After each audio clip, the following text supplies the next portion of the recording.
Makikita na nagsimula ngang muli ang digmaan laban sa magkabilang panig.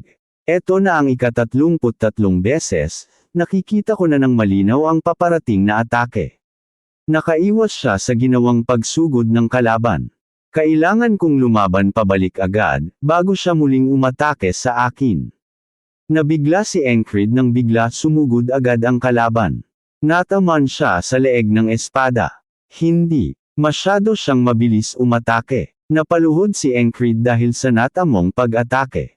Habang pabagsak siya ay makikitang may nahulog na pendant mula sa kanyang leeg. At lumapag ito sa lupa. Bumalik sa nakaraan. Makikitang pagod at sugatan si Encrid. Nung ako ay isa pang mersenaryo. Minsan tumanggap ako ng isang trabaho para pumatay ng mga halimaw. Hindi ako karaniwang tumatanggap ng ganung trabaho. Pero ito ang hiniling sa akin ng mga tao sa maliit na village na aking nadaanan. At ginusto ko silang tulungan. Dahil nangangarap akong maging isang kabalyero. Ito ay tungkuling ipagtanggol ang mga mahihina. Nagsalita ang pinuno ng nayon. Mahirap lang ang aming lungsod. Ito lang ang kaya naming ihandog sa iyo. At nagulat siya sa natanggap. Isa itong charm. Pero, parang masyado itong maliit na kabayaran para ibuwis ko ang aking buhay. At ang sabi ng pinuno ng nayon, tutuperin ito ang iyong tinatanging hiling. Balik sa kasalukuyan, habang nakatingin sa charm na natanggap sa isang maliit na nayon. Ito ba ang dahilan, kung bakit paulit-ulit akong nabubuhay? Kung ganun na nga ang pangyayari, ibig sabihin na lalapit na ako maging isang kabalyero. Habang pilit siyang bumabangon, nagsalita ang kanyang nakalaban. Mukhang sobra ka nang nasasaktan. Bibigyan kita ng awa. Tatapusin ko na paghihirap mo. At makikita na handa na siyang tapusin. At sinabi ni Encrid habang pilit bumabangon. Hindi kailangan ng awa mo. At tumingin ang kalaban niya at napangiti. Isa siyang baluktot na sundalo. Na mahilig kumitil ng buhay. Hanggang sa makikita na tinapos na ang kanyang buhay. At muli bumalik uli sa simula ng araw. At ang sabi ni Encrid, Rem, may nilagay akong insekto sa sapatos mo. Tinignan naman ito ni Rem at inihulog ang insekto na nasa sapatos niya. At sinabing habang sobrang naiinis, may galit ka ba sakin? Lumalampas ka na ata sa linya. Huwag ka nang umiyak, sabi ni Encrid sabay tinapakan ang insekto. Sabay banggit, turuan mo ko ng beast heart. At napatitig si Rem kay Encrid. At nagsimula sila muling mag-ensayo at makikita na papaatake na si Rem. At kitang-kita ni Encrid na papalapit na atake ni Rem. Naiwasan ni Encrid ang atake ni Rem. At nagulat si Rem sa ginawa ni Encrid. At napatanong kay Encrid, paano mo nagawang hindi matakot sa atake ko nang sa loob lamang ng magdamag? At sumagot naman si Encrid na nag-ensayo lang ako. At sabi naman ni Rem, hindi ito simple na kayang magawa ng mag-isa. At nasabi naman ni Encrid sa kanyang isip, nagawa ko na ito ng maraming beses. At hindi ito isang sekretong teknik ng isang tao. Ang totoo ay natutunan ko ito sa paulit-ulit na pagkamatay. At nagsalita si Encrid. At kumuha ng sandata si Encrid.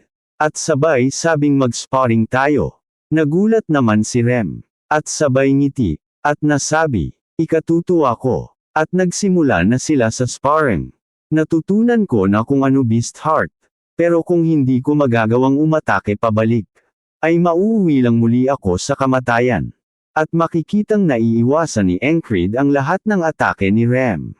At sinabi naman ni Rem, ayan lang ba ang kaya mong gawin, Corporal? Ang umiwas lang sa mga atake. At sabi ni Encrid sa isip, isa lang ang nalalaman kong estilo sa espada. At nahadjap si Encrid sa bandang pisngi.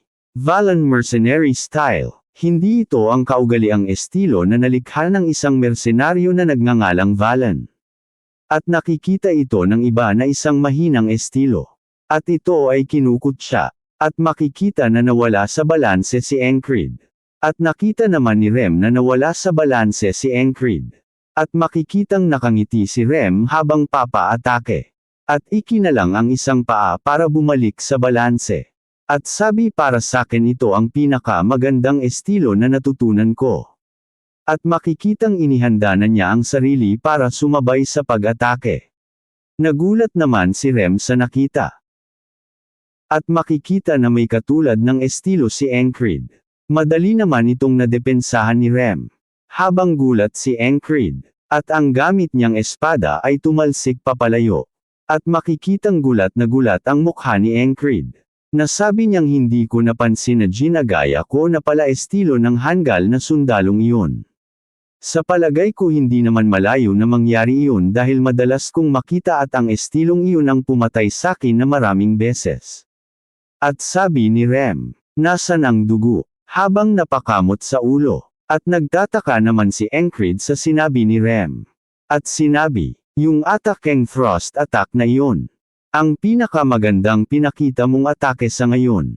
Pero ang atakeng iyon ay parang sampal papalayo.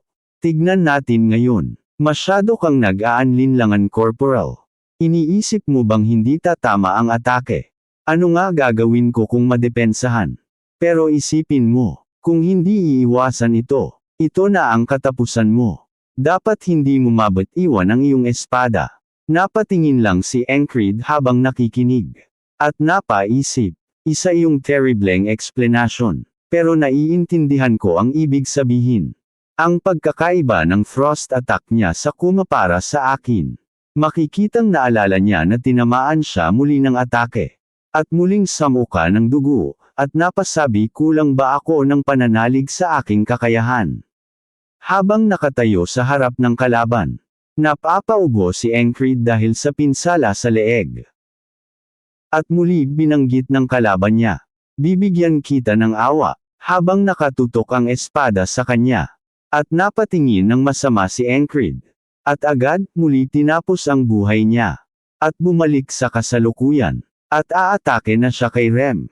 Kailangan ko umatake ng may layuning pumatay. At nadepensahan naman ang atake ni Encred.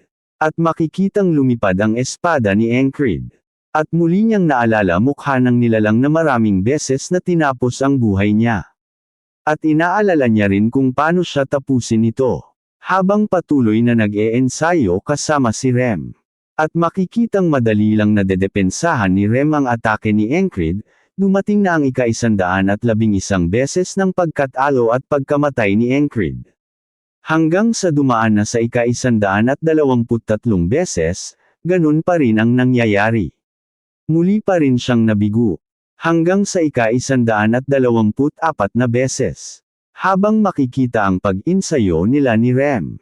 At nagulat si Rem sa ginawang atake ni Encred. Habang makikita galit na galit si Encred. At nasabi naman ni Rem, may galit ka ba sa akin? Habang makikita na dumudugo kamay ni Encred. At sinabi ni Rem na nagdurugo na ang kamay mo. Nakukuha mo pang ngumiti. At nasabi ni Encred na, sa wakas na master ko rin. Ang pag-atake gaya ng hanggal na sundalong iyon.